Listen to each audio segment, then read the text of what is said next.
Welcome to the Brain Network podcast. Today I'm talking with Andrew Bretherton, a human rights advocate who's done so many different projects and so much work in the human rights advocacy space, working with ME Australia. He's also the co-convener of People with Disabilities Working Group of the Victorian Greens, and has done advocacy work with 88 Days and Counting. He has lived experience of myalgic encephalomyelitis, or chronic fatigue syndrome. And I thought we might start there. Andrew, can you tell me about myalgic encephalomyelitis, or ME, and a bit about your lived experience in that? Yeah, sure. We're now the accessible Victorian Greens, not the people group anymore. That's okay. Yeah, so myalgic encephalomyelitis is a condition that affects the brain, nervous system, muscles, gastrointestinal system, and the energy systems in the body. So it's like a whole body condition. Researchers currently believe that it's caused by a abnormality in the TRPM pathways. These pathway receptors are responsible for getting like calcium ions into your mitochondria. And yeah, there's something faulty there, which isn't transferring the calcium over properly, which is causing all of this, energy dysfunction and muscle soreness and pain and all of this kind of stuff. So, most people like myself, we get ME after having a viral thing happen. So I had a bout of glandular fever, which was followed by shingles, and I was studying at the time, and I just never really kind of recovered after that. But yeah, it's interesting with the TRPM pathways because they're finding similar things now happening in patients that have had COVID, which they're now calling long COVID. Wow. ME researchers are basically saying long COVID and ME are pretty much similar disease pathologies or whatever. Yeah. Wow.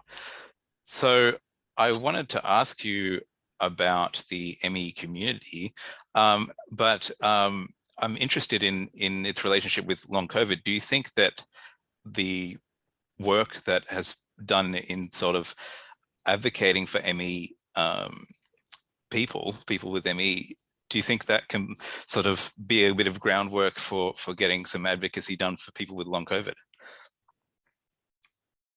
Oh, definitely. Because there's been such, I call it like institutionalized discrimination of people with ME. Had we actually looked into this illness like 20 years ago properly, we would have been better prepared now to deal with patients with long COVID. Absolutely. Yeah, and long COVID patients are now kind of facing similar discrimination to what we did, where they've had this viral onset, this post-viral illness that they just don't seem to recover from. Yeah. And they're being told the exact same thing ME patients were told 20 years ago, it must all be in your mind. You're just being a hypochondriac. It's kind of like that sore back illness. Yeah. Absolutely. Flu they try and brush off as. Yeah. But yeah. So I want to unpack the discrimination that you're talking about and what people with ME experience in the healthcare system. But to start with, can we just sort of cover a bit of ground on your daily life and the impacts that ME has for you? Yeah, well, most of my time spent resting because I don't have a lot of energy to spare. So I have to do what's called pacing throughout the week to kind of work out, what things and projects am I going to do that are important, and what can I, hold off till next week or whatever, or now that I'm finally on the NDIS, I can, allocate it to my support workers, which saves me a ton of energy. But it's all about minimizing the post-exertional malaise, or post-neuroimmune exhaustion, they call it. So a lot of people think, if we use up too much energy and we go into this PEM state, that it's just energy, we just feel tired. But a lot of the symptoms are, you get swollen glands, sore and aching muscles and joints, sometimes sweats and temperature dysregulation. Interestingly enough, it's a lot of the symptoms of, people say for COVID, you don't come in if you're experiencing these symptoms. And I was like, well, I experience these symptoms almost on a daily basis, so that's not really going to help me come in. Absolutely. Except for the coughing, but it's generally, you'll get these kind of flu-like kind of symptoms, and nausea. That's a big one that I get. So I'll feel very nauseous and throw up if I've really kind of overdone it. And it's just kind of managing that, so I don't wear myself out too much, because when that happens, I'm usually out for like a week or maybe a month or so. And then just trying to manage my time around my my energy, or how I'm feeling on the day. And am I right in saying that it used to be called chronic fatigue syndrome, and we're sort of trying to move away from that because of the, I guess, incorrect assumptions about the condition based on the name? Because what you've just described to me is much more than fatigue, and much more serious than the consequences of fatigue for somebody that doesn't suffer from ME or doesn't have ME. So is that right, or am I just making that up? No, I'd say that's right. There's some in the community that are attached to the chronic fatigue name because that's the only diagnosis that they got, or that's how they got onto certain health systems and stuff. But chronic fatigue syndrome didn't really come around until maybe the 1980s, when King's College was kind of rebranding ME as chronic fatigue syndrome, and they were trying to rebrand it more as a mental illness rather than a biological illness. Right. But before that, we had a thing called the Ramsey Criteria, and it was labeled as a neurological disorder under the ICD. So, and for me personally, I don't like using chronic fatigue because it's a bit insensitive, and it doesn't really kind of describe the whole caveat of symptoms. It kind of minimizes the experience. Absolutely.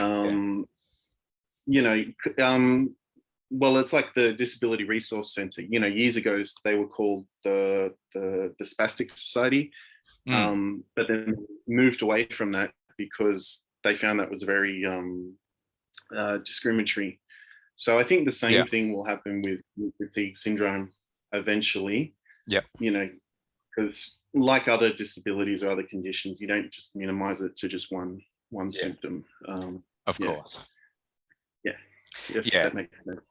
The name change thing I can speak to it's happening in the autism community and in corpus callosum disorder community as well. And you sort of have a while where you have both names or a few different terms and all this sort of thing. And more importantly, what's happening in the space of accessing healthcare? There's lots of discrimination happening. Can you tell me a bit about that? Just getting access to the right kind of care that you need. Well, it is extremely hard. I think part of it is due to sexism, and part of it is just most of it's due to the institutionalized discrimination I was talking about. Because this is a disease that mostly affects women. A lot of women have found that they find it extremely hard to even just get diagnosed. For me, it was a bit easier. I got diagnosed within kind of 6 months, but that's kind of really rare. But I've had friends, who were women, and some took like 20 years to even just get a diagnosis. Wow. Yeah, and I think part of that is because they can kind of lay women off as being like hysterical or yeah, absolutely. It happens in so many different aspects of healthcare. Yeah, and they're just so quick to label ME/CFS as something that's like a somatoform disorder. So it's something caused by the mind or incorrect way of thinking, which is total BS. Yeah. Because, you know, I had experienced depression before I got ME.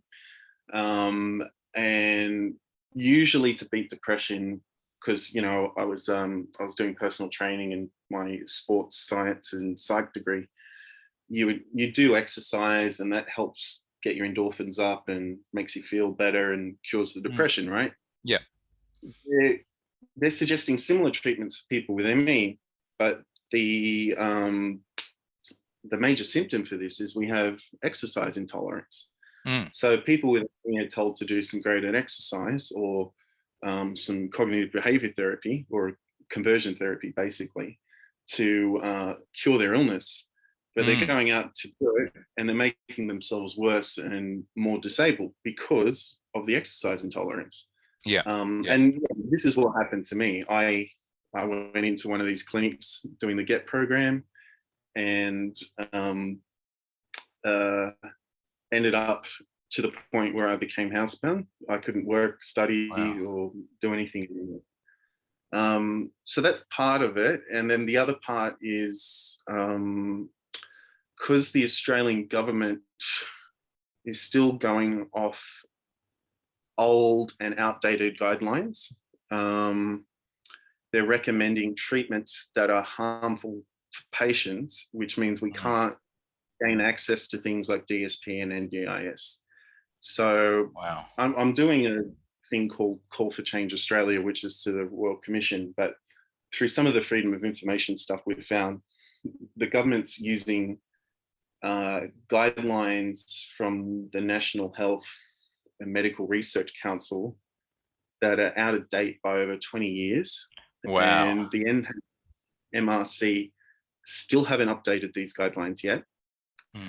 The last time they were due to be updated was 2007. So they used the UK's NICE guidelines, which have also been updated now. But the old NICE guidelines still recommended this graded exercise therapy and cognitive behavior therapy, and said that the condition's not permanent. And then through our talks with the NDIA, they've said that they're aware that the UK's changed to the 2021 guidelines, which states these treatments don't work on ME patients, it is permanent, all of this. The NDIA came back to us and said, no, we're going to still use the 2002 Australian guidelines and the 2007 NICE guidelines, which for all intents and purposes don't exist. They've been superseded by the 2021 NICE guidelines. So they're kind of cherry picking what data they want to use. And when it comes to permanence, they're using this old study from 2006 called the Dubbo trials, which also said it wasn't permanent, that we just needed exercise, all of this. But again, this is research that's almost over 20 years out of date. Current research from even this year with the TRIP-M pathways I was talking about, you know, Griffith University have found a way to test for these TRIP-M pathways having a dysfunction. But yeah, the NDIA, the NHMRC, they're not updating these guidelines, and they're not releasing who's telling them to use these old guidelines either, because they must be getting this information from someone, but they don't want to release who's doing it. But yeah, they haven't spoken to, you know, ME/CFS Australia, Emerge, any of the other major charities in Australia or patient groups. So the last kind of response we got from the NDIA is that they have no written evidence of any consultation with any medical groups, charities, or any guidelines on how they make a decision whether someone's fully treated, stabilized, and the other term they use at the NDIA. So, you know, they're in effect operating like they have a medical license when they don't. Yeah. So they're just looking up as they're going along. And this is part of the reason I'm trying to hold this government to account, to say, well, you're rejecting people based on old, outdated data and research, but you also don't have any guidance or oversight within the NDIA to make these applications for denial, and it's incorrect. So I think because of that stigma of, you know, it's yuppie flu, it's sore back syndrome kind of thing, they think if they let people with ME or CFS into the system, that they're going to get people faking it or whatever, trying to get into the system. And I think that's how they're justifying it. Yeah. But you mentioned a thing that Griffith University is doing to test for the thing whose name I've forgotten. So is that other TBN pathways? Yeah. So is that could that be a way to not have that issue? Not that I think that that's going to be an issue anyway. Yeah, I think so, and I'm surprised that they haven't. And Stanford University in the US also have the nanoneedle technology, which can also test for the illness. But whether the government actually wants to implement it or not is another question. But there is non-medical ways to test for it too. There's the Workwell Foundation. They have a thing called a 2-day cardiopulmonary and exercise test. Okay. And they test people with ME for 2 days, and they compare their results on day 1 to day 2.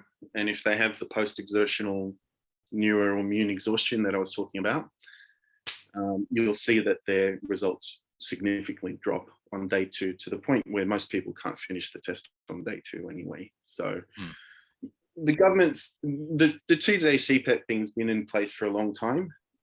It's just that we don't have anywhere where we can test anyone, and the government doesn't really know what they're doing when it comes to this illness anyway. So yeah. It sounds incredibly frustrating that you have this body of evidence that's being ignored. And I just hope with the mounting evidence in terms of testing and different things that are going on at the frontier of research, that can eventually sort of be used to just build your case. And I want to jump into that case in the work that you've done with the Disability Royal Commission. But before we do that, I just want to cover a little bit of ground on a couple of things you said. You took 6 months to get diagnosed, and you know people that have taken 20 years. What do you do in that time? That's so frustrating that you took that long to get answers. What was happening in between in terms of before you had the answers for what was going on? Well, for me, I was told I had, I just had burnout from uni, and that I should, you know, most people in uni in their 3rd year of psych, they all burn out, and, you know, I just need to rest and I'll come back and everything will be hunky-dory. Unfortunately, that didn't happen. No, yeah, of course. Yeah, I got referred on to a graded exercise clinic in Melbourne, well, in Victoria, I should say. And they were telling me that I needed to do exercise every single day, or keep up with the level of activity that I was doing with each day. Otherwise, I would lose it and never come back. And then the other clinic I was at were prescribing me stimulants to give me energy, so that I would have enough energy to complete my day or my studies or whatever. So the stimulants they gave me were dexamphetamine and long-acting Ritalin. So at one point, I think the highest dosage they had me on, I was doing 20 milligrams of long-acting Ritalin and about 60 milligrams of dexamphetamine a day. Wow. Yeah, they told me it wasn't addictive and that I shouldn't worry about it. Far out. I told my psych about that, and she said, no, they're absolutely addictive. And, I was getting to the point where I was getting kind of the shakes and tremors in my hands. And it does give you that kind of energy, but the problem is because we're exercise intolerant and we have this post-exertional neuroimmune exhaustion, I was having longer bouts of being penned, to the point where I had to skip days, take days off work. I was a basketball coach and playing as well, and I quit that. Teaching Kung Fu, had to quit that. Wow. Went down to part-time study from full-time study to eventually no study, and then full-time work to part-time work to no work. So wow. Yeah. It's such a frustrating journey that you're painting of misdiagnosis and misdirection, and then you get the diagnosis that you need, but you don't get the treatment that you need because it's not it's so out of date and misguided. Oh, it's out of date. Yeah. And it's just such a poor, because I was studying sports science and I've got my background in PT, but even when we're training athletes and weightlifters or bodybuilders or whatever, we always have a rest day, right? Yeah. But with these graded exercise programs, you're treating someone that's already exercise intolerant, and you're telling them, because I just mentioned all the stuff I was doing. Not once was I told I need to reduce that amount or do less. I was told that I need to try and maintain that, but also try and do a little bit more exercise each day and not have a rest day. So looking back on it, it was just nuts. But for other people that have taken 10 to 20 years, they're normally told that they're hypochondriacs, that they're just depressed, that they have a somatoform disorder. And we have, I think, the suicide rate within the ME community is 9 times higher than the general population of disabled groups. So a lot of people don't survive. They end up having to borrow from their family or move back in with their family. And if you don't have good family supports, I ended up homeless and living in rooming housing for a while. And it wasn't until I got onto the NDIS and they moved me into a better apartment that I'm finally a bit more stable. But a lot of people just don't make it, and we do lose a lot of people each year to the illness, not just from the illness itself, but from suicide and stuff and the effects of being discriminated against. So of course, absolutely. And I imagine most of the trouble that you have from the illness in itself is from the system not treating you properly in the first place and you not being able to get the proper treatment. So I want to touch on that. What is the proper treatment? What are doctors going to provide if they're providing the best thing? Griffith Uni, from their TRIP-M studies, are suggesting a drug called low-dose naltrexone. Naltrexone in its full dose is used to help people with addiction issues, but they found that taking it a low dose actually helps people with chronic illnesses, not only with pain, because it's used in fibromyalgia and stuff too, but it also helps manage energy regulation, energy hormone regulation, and those TRIP-M pathways. And I was going to a clinic here in Victoria called CFS Discovery, who were really good. They did believe me. They did believe it was a real condition. but they were doing things like tilt table tests, NASA stand test to kind of prove the orthostatic intolerance. And a lot of their treatment regime was based on pain management and conservation of energy and supplementation. So things to help with like the IBS symptoms or the purine dysfunction and that kind of stuff. So that's really all we've got at the moment. But that's only because research hasn't been funded for over, since the 60s. Yeah. So we haven't had, more funding's gone towards hair loss than it has towards ME. Far out. Oh, that's so frustrating. So and the funding that we did have, sorry, I do need to bring this up. It was misappropriated by one of the fatigue clinics in New South Wales. They got funding, about $9 million in funding to research ME, and they spent it on hepatitis research instead. So all that funding that was meant to go in towards ME years ago, when it went somewhere else. But maybe that was a good thing because that researcher thinks the illness is psychosocial anyway. So the most of the funding thing on psychosocial causes or causation, which hasn't helped anyone really. So no. Oh wow, that's such a great battle that you're fighting, and so frustrating just hearing this story. So where, like, because I'm in healthcare, where can I go to get the right information apart from reading the scientific literature? Is there a good website where I can get like a lot of information or something like that? Well, probably the ME charities and groups in Australia are probably the best place to go.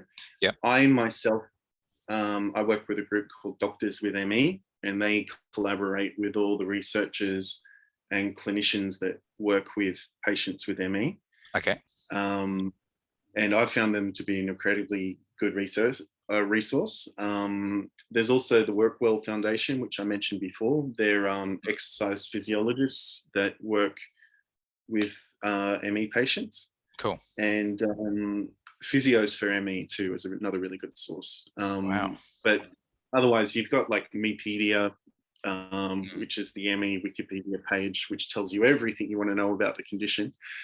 And then you've got charities like ME Action, ME CFS Australia, Bridges and Pathways Australia, Fibromyalgia Australia, and ME Australia, which is the news source in Australia, which is really good too. So wow, so there's definitely a lot out there.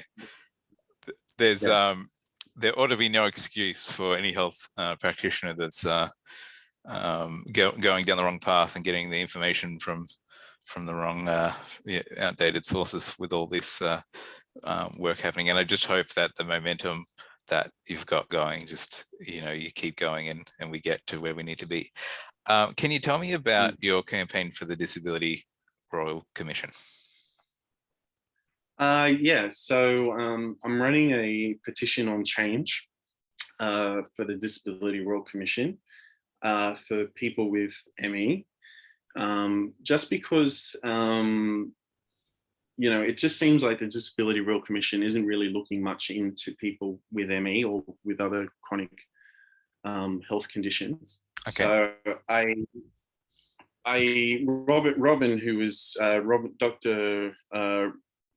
Dr. Robin Hing in the UK, she had a call for change petition in England, which I think went some way towards helping changing the NICE guidelines over there.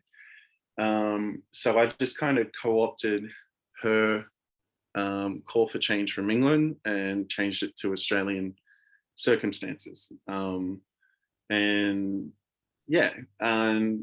found out, I mentioned some of the stuff we found out before. And the idea is to try and get this issue trending within the Royal Commission, so that the Royal Commission can then make a public hearing on ME within the Disability Royal Commission and hear all of these issues of, you know, the abuse that's going on in some of these ME clinics and at hospitals, and with, you know, misappropriation of research funds and, you know, all of this kind of stuff. So, yeah. And do you think there's not much of a focus on ME and other chronic conditions because of a particular sort of understanding or definition of disability, or is that what's going on, or is it more sinister than that? I think that's part of it. I think a lot of invisible disabilities, or, you know, quotation, invisible disability, people have that, oh, well, they're just faking it, or they just want attention, or it's not as bad as what they're making out. But a lot of people don't see what happens when you're not well enough to go outside. You know, when you're at home and you can't get out of bed and even go to the toilet on your own. Yeah, exactly. So it's because you look well, they think it's not that serious. And I think that's part of the problem and the stigma around it. And the other part of it is, you know, this labeling of the condition as a psychosocial condition, and the lobbying body behind that to keep it as a psychosocial condition, because these clinics generate a shit ton, sorry if I swear, but they generate a shit ton of money from patients, and they know these patients can't be cured, but they've got a constant revenue stream coming back in. And because the guidelines say that they can be cured, and the government's telling them they can be cured, they then have to keep going back to the clinics so they can apply for things for DSP and NDIS and all of that. Yeah. So, you know, why would they ever give that up? You know, it's just a constant revenue stream for them. Yeah. And then you've got certain lobbyists against the ME condition. I won't mention his name, but, you know, he's also a lobbyist for the psychosocial pharmaceutical companies. Okay. All right. Yeah. So you keep it as a psychosocial disease, and you're already a lobbyist for drug companies for psychosocial conditions. There's a huge conflict of interest there. So, absolutely. Yeah. Oh, far out. That's a bit scary. And you're also involved in a lot of political efforts, or, you know, taking this fight to the political space. You're the co-convener of Accessible Greens Victoria. Tell me about that and the goals and aims of Accessible Greens Victoria. Well, yeah, that's funny, because originally I didn't even want to be convener, but when we first started the group, it was like, well, we need someone to help join, otherwise this group's going to sink and we're not going to have an accessible group. So I was like, oh, I put my hand up. And a lot of it came out of my frustration of, because I had tried joining other political parties previously in my past and when I was well, but there seems to be no political party for disabled people. Or if you are a disabled person and involved in politics, it's frustrating that you can't, like, it's not accessible to you. Like, whether it be, you know, Labour, Greens, Liberals, or whatever. So I became convener of the Accessible Greens Victoria with the goal of making the Greens accessible. And from my own political alignment, I felt the Greens were more politically aligned with what I want to do, but also they were more, it was easier to make more rapid changes within the Greens party than, say, the other major parties, because the Greens are a grassroots party. Yeah. So I thought the quickest way to make change is to join one of these grassroots political groups, make it accessible, and make it so that disabled people can actually have a voice in politics, and hopefully one day even have more representation. So yeah. Absolutely. And I think, theoretically, every political perspective and every political party should be accessible to disabled people. But Mm. I think it speaks volumes that there's an accessibility issue, and that there's a group with this particular party that's trying to amend that. And it speaks a lot to what's happening politically in the disability space. So, And plus, Jordan Steele John, he's such a great advocate.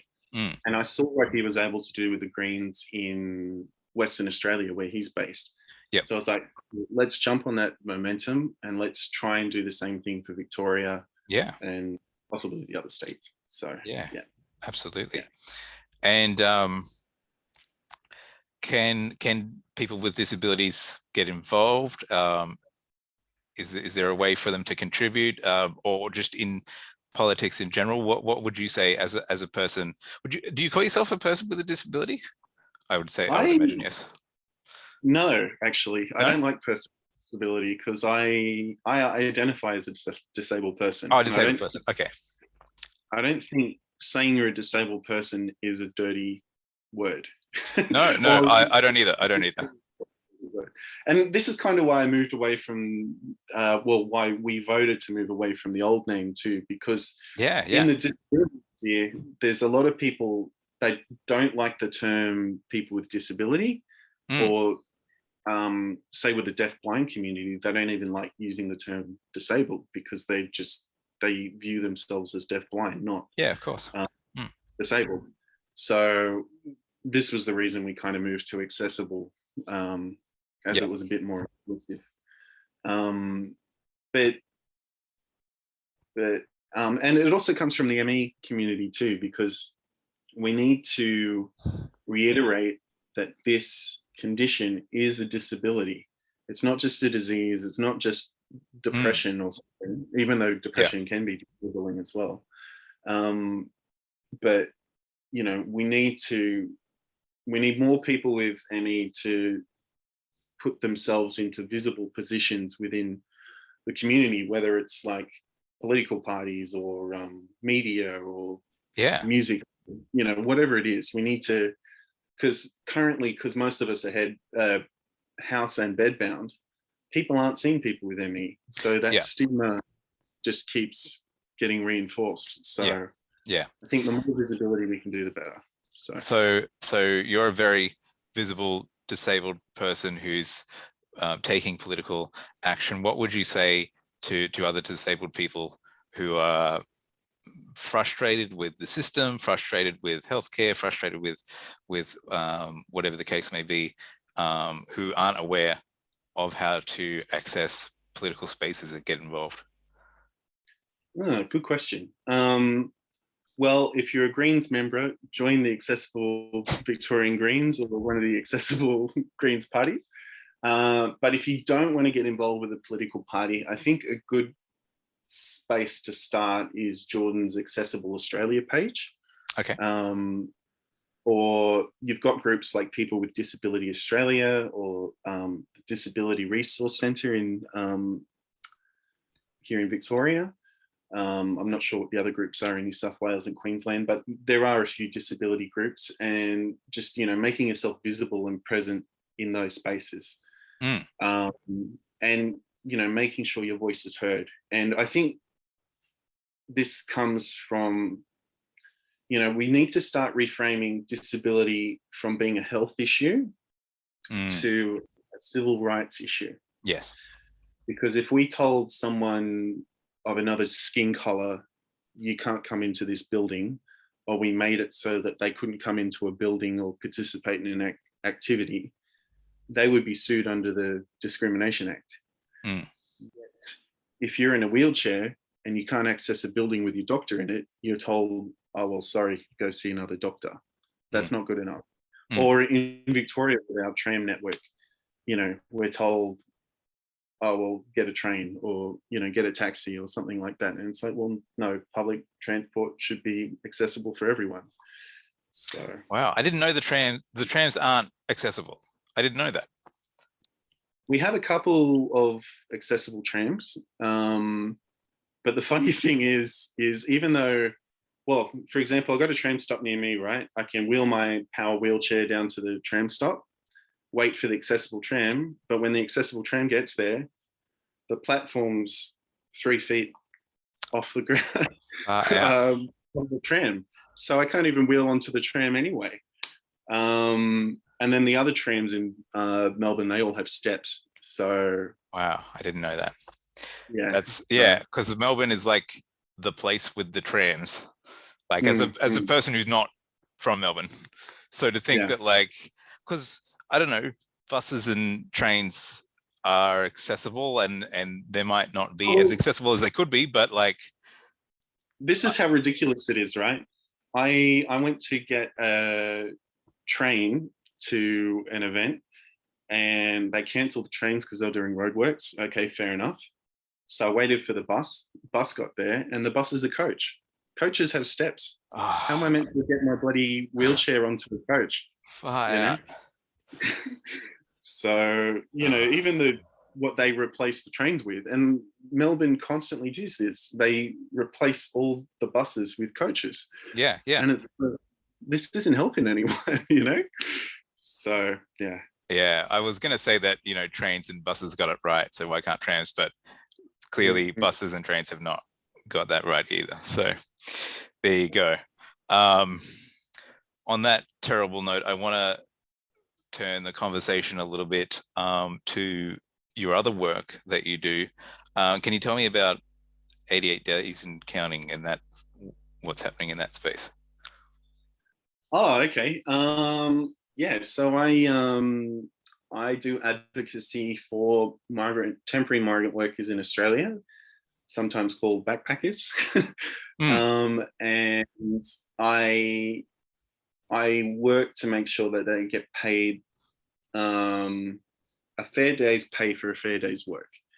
Because a lot of what was happening in Australia is we had a lot of backpackers getting paid like $4 a day for doing, $4 an hour, sorry, for doing 12 hours worth of work.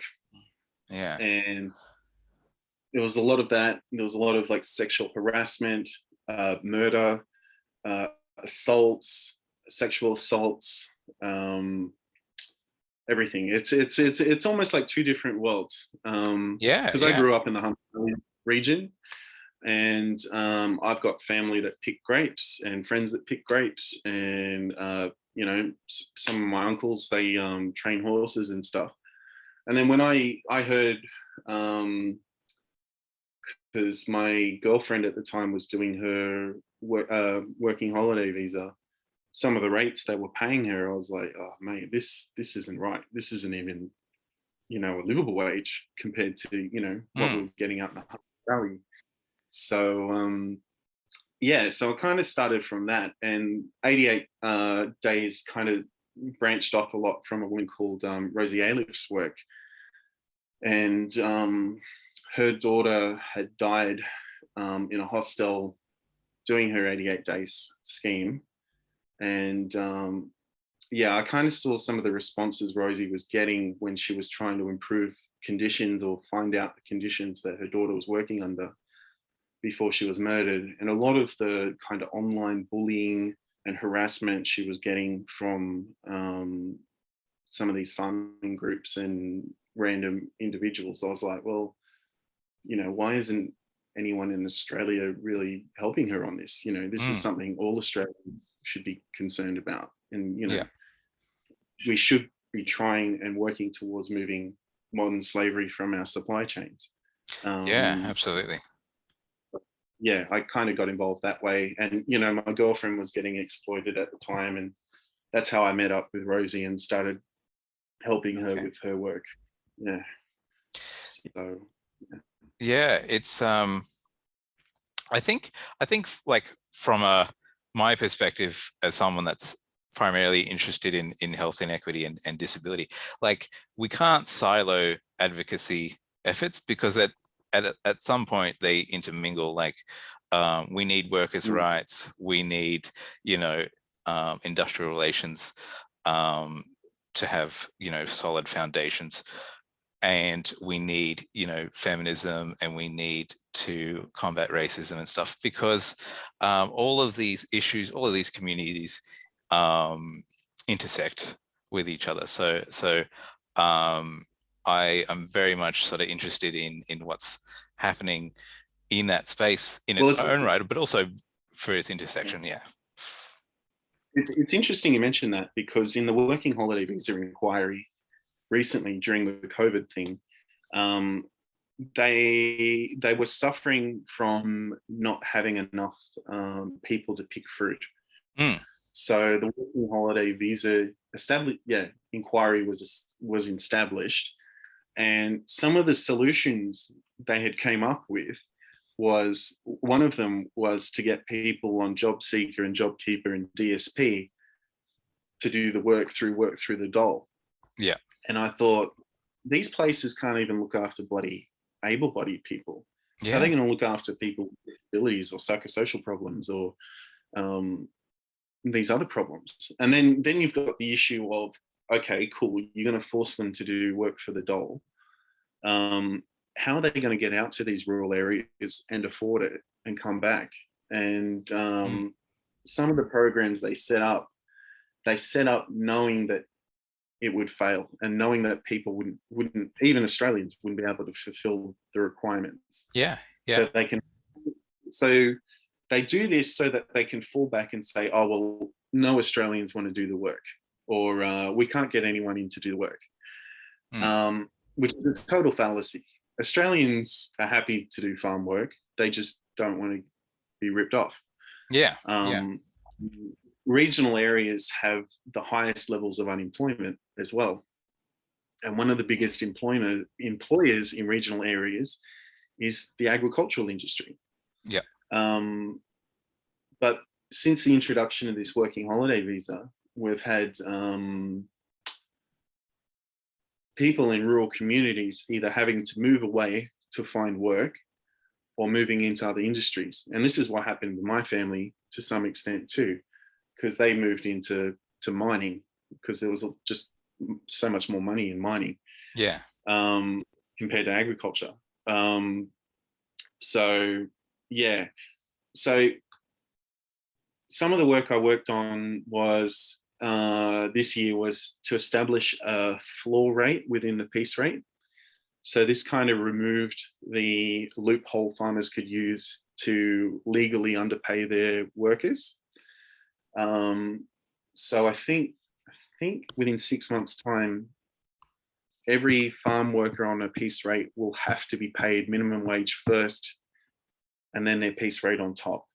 Whereas before, farmers could say, oh, well, this person's not picking fast enough, or they'd adjust the what an average competent picker was to legally underpay someone. So, for example, my partner, Queena, she was getting paid 20 cents a vine on grapes, on table grapes up in Queensland, and she'd earn like $60 a day. And then they would say, oh, well, she's not picking fast enough as an average competent picker, because piece rates are meant to pay 15% more than the casual wage. But then they use that excuse of, oh, well, she didn't pick fast enough. But then it's like, but then you've set the average competent picker so high, and it's always like an able-bodied man too that's doing the average picker rate. And yeah, sorry to go on a bit of a ramble, but this is one of the arguments I made at the horticultural inquiry was, well, if you're a disabled person, why is your average competent picker being based on an able-bodied person? Or if you're a woman, for example, why is your average competent picker being based on a man, for example? Yeah, exactly. Yeah. The men on Queena's farm were getting paid much higher than what she was, even though they were working the same hours. So, yeah, that's crazy. But I think the plan is if they can't get people in, they will probably start targeting the unemployed or people on job seeker to try and fill these roles. Yeah, that's kind of the scary thing, and that's where it crosses over into that equity thing. Is, you know, it's not just one issue, it affects everyone. Yeah, So, absolutely. yeah. So Mm. I also just want to mention, you've sort of laid out that issue so well. You mentioned modern slavery, and when I think of modern slavery and efforts to curb it, I think of stuff that's going on in other countries. Like, Mm. we don't hear enough about what's happening in our own country, and the exploitation of workers. And we sort of, I think a lot of that conversation sort of, people say, oh, it's happening somewhere else and we have no control over that. But we do, in as much as we can make consumer choices when we buy things from overseas, which is most of the stuff that we buy in terms of, manufactured stuff. But also, it is happening in this country, and it is an issue that affects us, to that level of directness. So what can people do to get involved in advocacy efforts in that space? Well, you can join our Facebook group, which is a private page, which is called Backpackers 88 Days in Counting, Okay. if you want to get involved. But currently, that's kind of the only other outlet, because it's such not a very well-known issue here in Australia. There are some other groups. There's a Pacific Islander group whose name I can't remember off the top of my head, and Salvation Army are doing some stuff on modern slavery as well.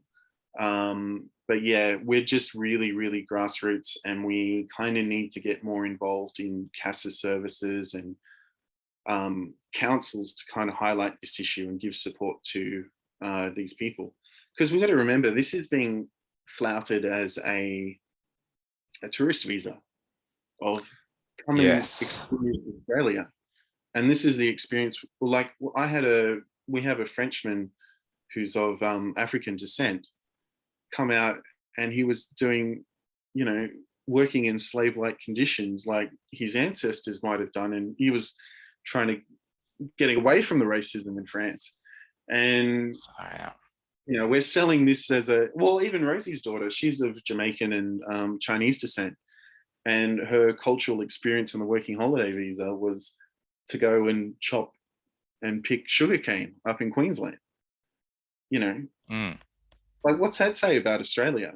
That we're asking people from foreign countries. Well, sorry, we're not even asking. We're making it mandatory for them to stay in Australia, to have to do this regional work, to stay in a country that they love. And all testament to them that they're willing to do this just to stay here in Australia because they've built their lives around here, or can't return because of COVID or whatever. But it does my head in, because surely there's a better way. And if I can't even remember the last time Australia's had like a farm strike, because farmers have been kind of monopolizing a lot of this work, and they're not working with their workers. So farmers themselves are getting exploited by Coles, Woolworths, Aldi, because they can't stand up to the distributors.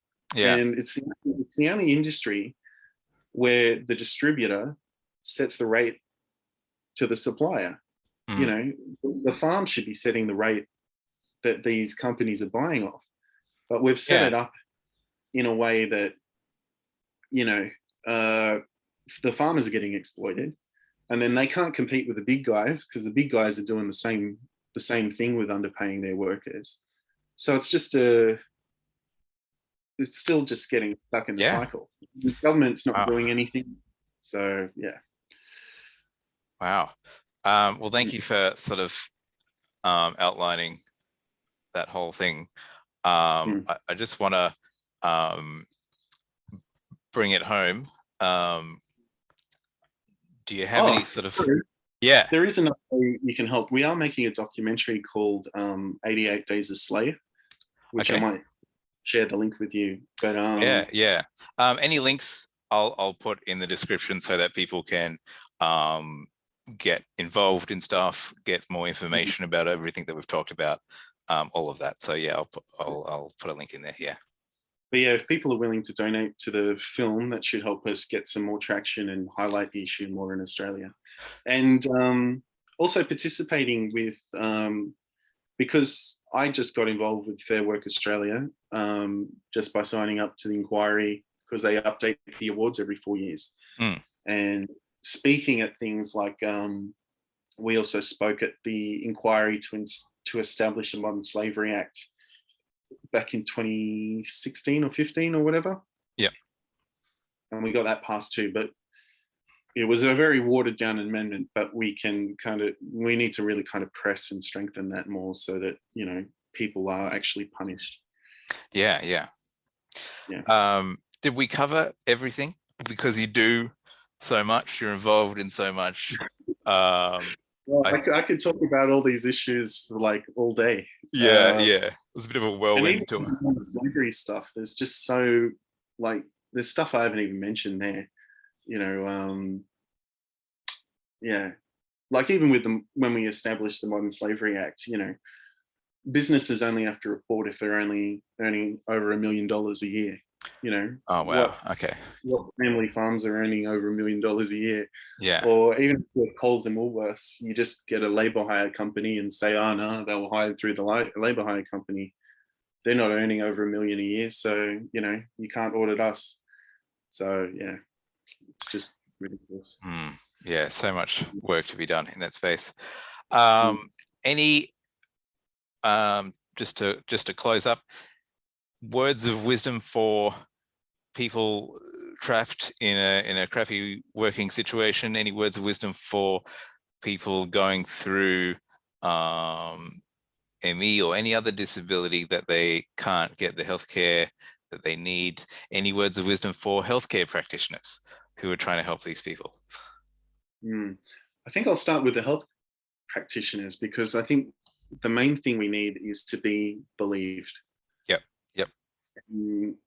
To move away from ableist kind of setups. So by that I mean, you know, no one wants to be sick, and the rates of hypochondria are extremely low anyway. They're just being inflated by people with vested interests. So if we can get more doctors, more clinicians, even lawyers interested in this case and holding the government accountable and, you know, really advocating and speaking for patients. Yep. And making us visible, getting us onto the DSP, getting us onto NDIS, you know, forcing the government to actually care and do something and help these people, make us visible. That's probably the best advice I can give for that. Who are the other people? People with ME. I think, look, just know that what you are going through is valid, and everything you are feeling and thinking is valid as well. And, you know, I always just imagine to be like a kangaroo, you know, can't move backwards, you can only keep moving forwards. Okay, yeah. Even if you're resting in bed for a week because you can't do anything, that's still moving forwards because you're looking after yourself so you can do the next thing the next day. Yes. Just keep moving forward. And also, the thing I learned through getting this illness and everything is that, you know, you still have value and you still can bring change. I got 8 hours to work with a week to do all of the shit that I'm doing. Wow. But, you know, I don't want it to sound like inspiration porn or anything like that. But, you know, you can find purpose in doing things or helping others. Yeah. Or, you know, offering advice to others about how you survived your experience and got onto DSP and NDIS. You know, you never know that little thing that can help, that might help someone else. Or sometimes I get people that talk to me that are struggling with suicide like I did. And then, you know, just having a friendly ear can help someone. And yeah, that's purposeful as well. Or yeah, I mean, I got involved in this modern slavery thing because I wanted a purpose and I wanted to do something with my life. But obviously with my disability, it's very hard to find people willing to take you on or give you work. But Yeah. Rosie was very accommodating and she was lovely, and yeah, she was very open in me helping her and all of that kind of stuff. So, I found some purpose that way. And yeah, just keep fighting. You being alive and challenging these systems and asking questions and not giving up is exactly what the community needs. Yeah. Because the more people that do that and the more people that question, the more we're going to get some visibility and movement. For backpackers, I would say I wouldn't recommend doing the working holiday visa unless it's absolutely necessary. There are better ways to stay in the country. Get a student visa or something. Yeah. Or if you're on a 462 visa, maybe work in hospitality, somewhere a bit safer. It's because they're only here for 3 months, it's very hard for them to take action. Yeah. And by the time that they've finished their days, they're so traumatized or so over it, they don't want to be involved in it anymore. So I think if you are in the situation, speak out, bring truth to power, and keep making this an issue. And if you can, please get involved afterwards. We need as much help as we can get. Yeah, absolutely. Yeah. Well, thank you so much for talking to me today and sharing your lived experience and giving us your time to talk about all of the advocacy work that you're doing and that is being done. And I think you've got such an important message about how we need to do so much work to combat the systems in healthcare and in the government that are disenfranchising the ME community. It is a story that goes beyond the ME community into so many disabilities, and you've painted a vivid picture for people like myself who I was not aware of what was going on in the ME space, but the story is so similar to so many other disabilities, and it was great to touch on the political stuff and everything else that we've talked about. So thank you so much for giving me your time today. Can I plug my friend's book? Oh yeah, okay? Sure. Yeah, let's do that.